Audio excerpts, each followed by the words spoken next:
Okay, let's move on to the fourth part of this exhibition, another look at the man in the mirror. This is an immersive and experiential exhibition that uses the mirror as a cue for perception of appearance and requires deep audience participation. This part of the exhibition will mobilize the audience's sense of sight, hearing, and touch, using the self in the mirror under the social media of the internet as the starting point of the exhibition, presenting the appearance anxiety wrapped up in consumerism and the increasing number of women groups who have started to try the ultimate means to relieve this anxiety: medical cosmetic surgery and plastic surgery. The audience needs to look critically at the monolithic aesthetics conveyed by the internet, as well as to correctly perceive and accept their own bodies. And this requires them to take the first step, which is to empathize and critique this anxiety. The mirror is a common tool for people to recognize their own appearance and a necessary piece of furniture in their daily lives.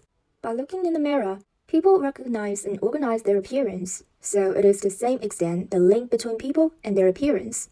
But with the intense bombardment of information on social media, it seems that people are forced to be wrapped up in the aesthetics conveyed by social media and are subconsciously influenced to make themselves look more beautiful through makeup. But the anxiety does not disappear because they still have to face their real selves after removing the makeup.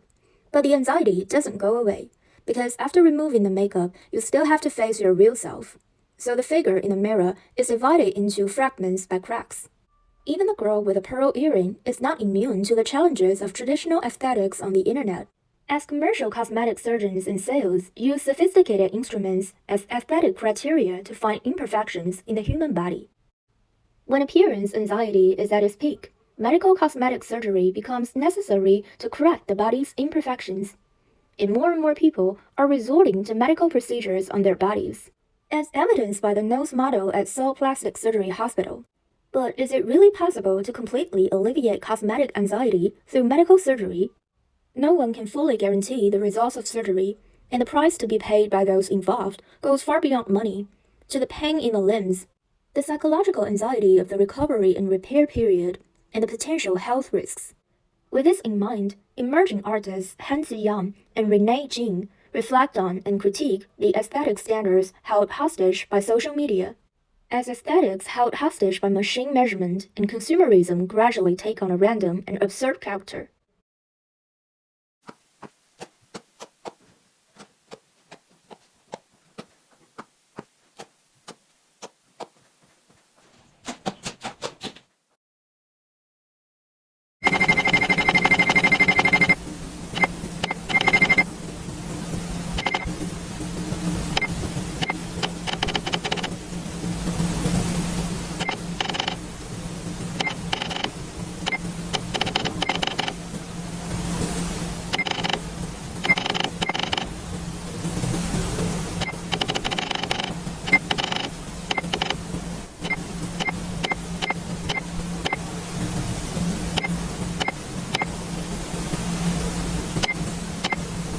The monolithic aesthetic that pervades social media on the internet has given rise not only to anxiety about looks, but also to invisible accusations of stigmatization of other appearances that do not fit the monolithic aesthetic criteria, such as being fat means being lazy, slovenly, ugly, morally corrupt, and having fat on your stomach is a sinful act.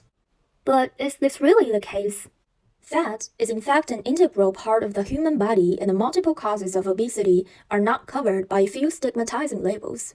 As artist Ruo Xinxu illustrates with her belly-shaped sofa, can we find peace with our body's imperfections by lying on a soft belly sofa? Or can we try to tear down the stigmatizing labels that accuse the body of being imperfect and look at it in a more open and inclusive way? At the end of the exhibition, there is a mirror without social media stickers, where the curators hope that the viewer will try to disconnect from the aesthetic standards of social media and once again recognize and look at their own appearance, look at their own looks openly, and accept and appreciate their own bodies. This echoes the initial social media mirror of this exhibition. In short, the exhibition is based on the issue of appearance anxiety, and the works of artists from various countries are selected in an attempt to recontextualize paintings, photographs, installations, and interactive artworks to draw the audience's attention to the body, to appreciate appearance anxiety, and to reflect on a single aesthetic. This exhibition argues that abandoning the internet's shape of women is at the same time a way of breaking the constraints that society places on women. Women do not need to be made to a standard, let alone necessarily beautiful. That's all. Thank you for listening.